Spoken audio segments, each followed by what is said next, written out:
Hello friends and welcome back for another episode of Indie Impressions. My name is Nick and today we're going to be checking out something called Climb by developer Camp Cult. This is a first-person platformer with a bit of a randomization element to it. I think you'll probably remember if you think back a little ways to a game that I covered by Strange Things. It was actually a bit of an in-process procedural generation scheme that resulted in a series of towers that sort of popped up in random frequencies with different sorts of elements to them. This is very much that same idea, only, a different type of structure and actually designed with the idea of climbing in mind, slightly more to that extent anyway, because the other one was as well, but this one actually documents the fact that you've climbed up the structure entirely. There's also a few options and elements in the menu here before we get into things, and I guess I could just kind of start climbing incidentally while I look. It's quite a pretty sight, actually, looking inside of this.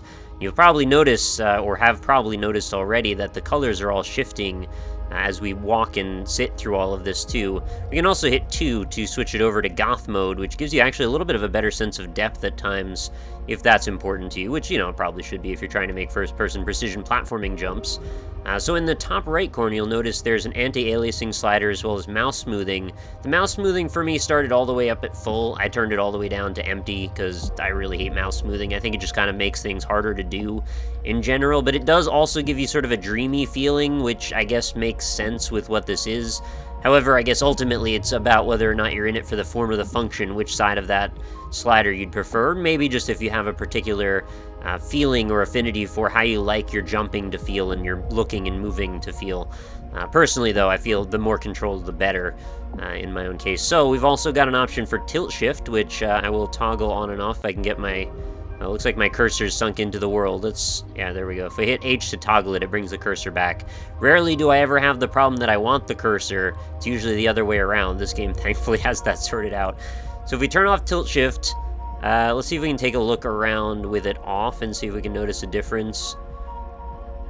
What I am aware of tilt shift doing is it's sort of, at least how the term works in photography, and I'm sure someone will correct me, I'm sure I'll be slightly off in this, is it puts the depth of field effect focused towards the center of the frame, so the foreground and the background are both going to be a little bit out of focus, and that's going to lead you to feeling like you're kind of super positioned into the center of the image of whatever that happens to be. I know that was a pretty tenuous way to describe that. I think there's a lot of better ways, but, provided I probably should have looked it up again before I started talking about it. There's also sun shafts, which I think are fairly obvious what those are. Gives you this, the god rays coming through the cracks here, which, they look lovely. They're, always a positive addition, unless you're just against that, feeling like there's a, massive white sunspot off in the distance casting light at you. And then, of course, the one that I'm pretty sure some of you would probably prefer I turned off, the fisheye, which is, well, as I'm sure you probably know, it kind of makes things all bugged out, and this will at least make the proportions make a little bit more sense. I'll just leave that off, I guess, because I really don't see a huge advantage to having it on. Then over on the left side, we've got movement, mouse for look. I'm still going over tutorializations. New structure on R, full screen on F, mute audio, mute effects, hide show this pop-up, and then default or goth mode. So we've actually kind of covered all of that stuff incidentally, and I will just hit H now, and we will proceed to do a little bit of climbing. I really like this concept in general. I think that there should be more games and more attempts at this sort of an idea, because I think one of them is going to strike gold and is going to become a very popular thing. Thusly, there isn't really a genre for whatever this is, other than like people that enjoy the time trials-y, Mirror's Edge style stuff. I think this could be its own thing, though. Oh god, I've fallen very far. The really like abstracted visuals, the no real sense of a rush to it. It's just sort of a calm climbing experience, and this is something that's really pleasant. I really do hope that there's more of it out there in the future, and I hope that the developer chooses to continue down the path of going into deciding what other things this might be. Because right now, just as it stands, it's already quite a bit of fun, and the fact that it even marks that you finished climbing the structure, I think that's also just, one little positive that I think could make people want to do this several times, and even if it's just for playing for the sake of playing. And I think that's a thing that we kind of forget about nowadays a lot of times with games, that sometimes you want to just have an experience because it's enjoyable for you personally, not because you can talk about it or you can, share it with someone else. Sometimes you just want to have your own sort of little mini therapy session with a piece of electronic media, and this kind of crosses the line from therapy and art exhibition for me. The one complaint I would have, if I was to have any complaint, and there is, you know, maybe a little bit of a nebulous element to me saying this, but the fact that when you look down, all the ground beneath you is the same color, with the exception of things that are kind of depth of fielded away from you, or view fog, distance fog, whatever you want to call it, away from you. Those elements do help, but when you're directly looking at things that are roughly the same level vertically, it can be a little tricky to gauge distance and depth, which is, you know, obviously very important if you're trying to do a platformer.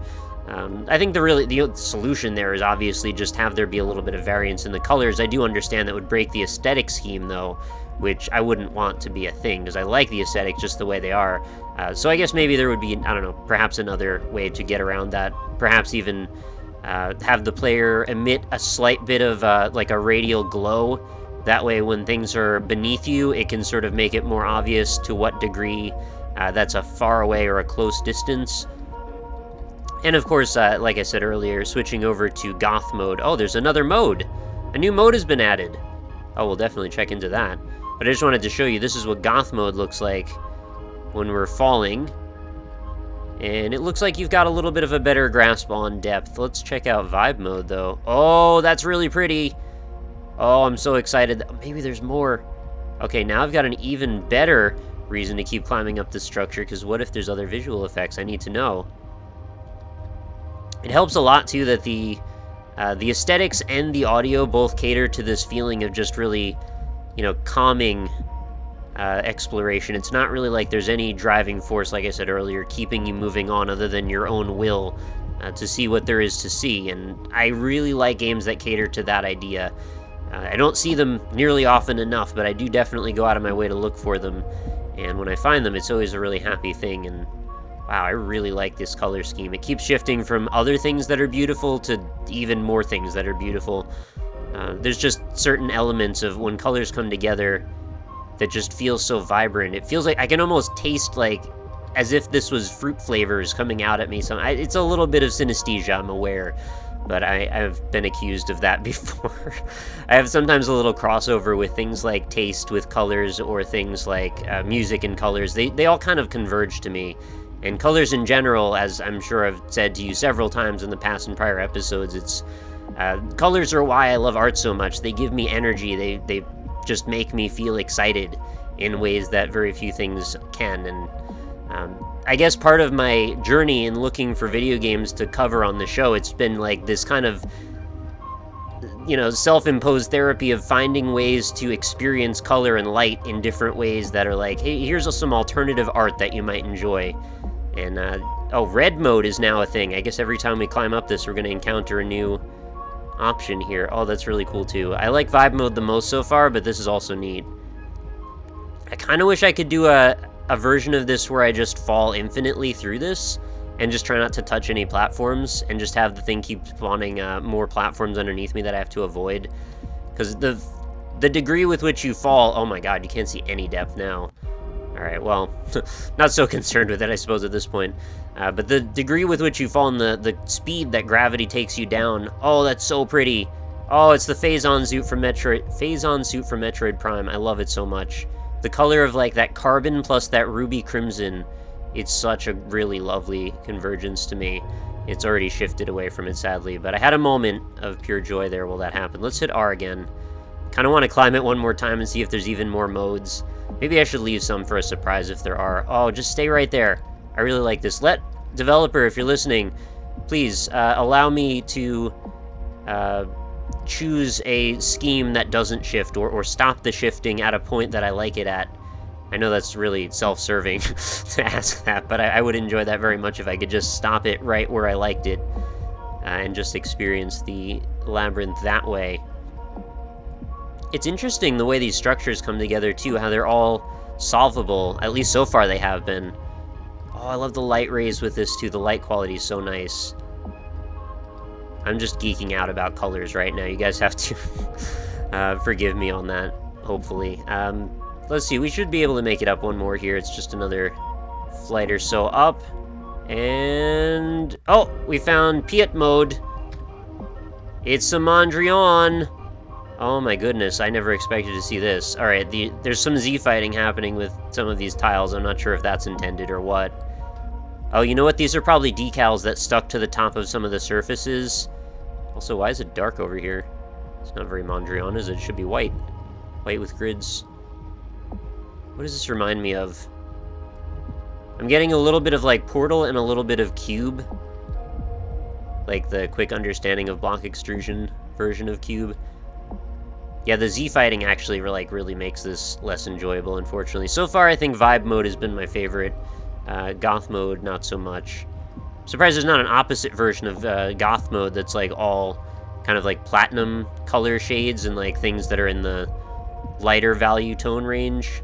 Is that just value range? Tone is probably not applicable there.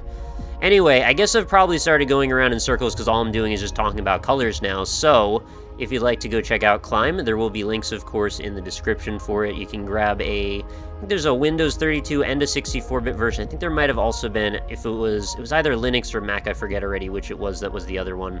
But there should be several versions downloadable. It is totally free, of course. I would definitely urge you guys, let me know what you think in the comments section. I'd love to hear your opinions of things like this. Do you think that there might be a future for this sort of subgenre of first-person platformers? Do you think that, you know, therapeutic art game experiences like this have intrinsic value? Do you not think that?